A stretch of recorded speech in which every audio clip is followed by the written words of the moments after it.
I want to thank Bill and KLRU. They have been a fabulous support to the film community here in Austin for a long time as a host station, doing these kinds of screenings, and even as a co-producing partner with Karen on her film with ITBS. And, they're a wonderful part of the Austin film community. When you take a look at the achievement of these three guys today, the fact that we have 3 films on Independent Lens, which is PBS's one of their 2 main series for documentary films nationally, the fact that these 3 guys have their first feature documentary films on national television is really extraordinary, and it's a really fabulous achievement.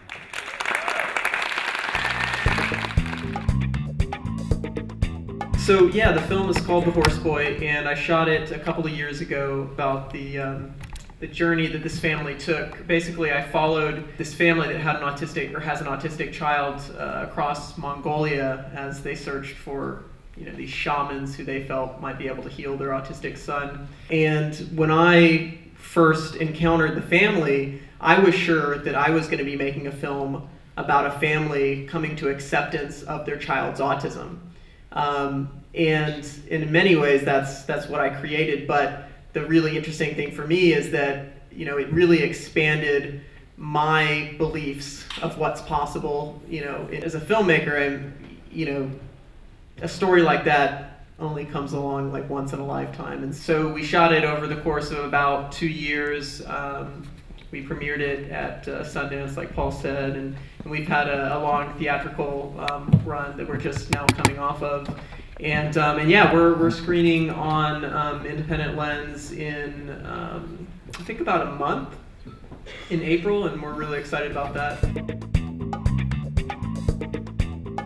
In 1999, I got pregnant, and I wasn't planning on getting pregnant, and I guess I was just finishing film school, and I sort of knew like I need to do a movie about being a single mom, because I was starting to learn what that really meant for me, and I was actually kind of starting to own it and feel okay about it. And as I was doing that, I realized that there was a whole other layer that I needed to also explore, and that was the fact that I'm adopted, and that kind of in a way, history had repeated itself, because my mother had also gotten pregnant with me like when she was in college. And the most interesting thing to me was in comparing how much things had changed between my mother's time and myself. And so Sunshine basically was a way to explore the way that things have changed just between our 2 generations when it comes to what's acceptable for a family, and also for people to make choices, about the way that they want to have their families.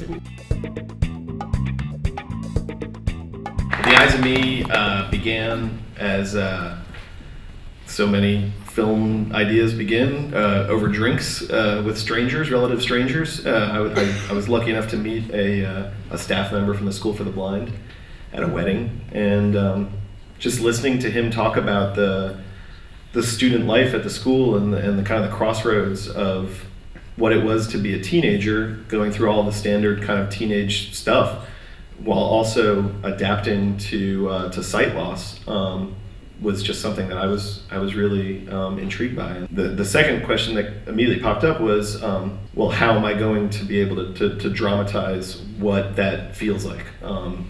We're all such visual people, and the medium that we work in is so visual that working with people who had sight and then lost it was something I couldn't ignore. And so the concept of the rotoscopic animation was really the second big idea.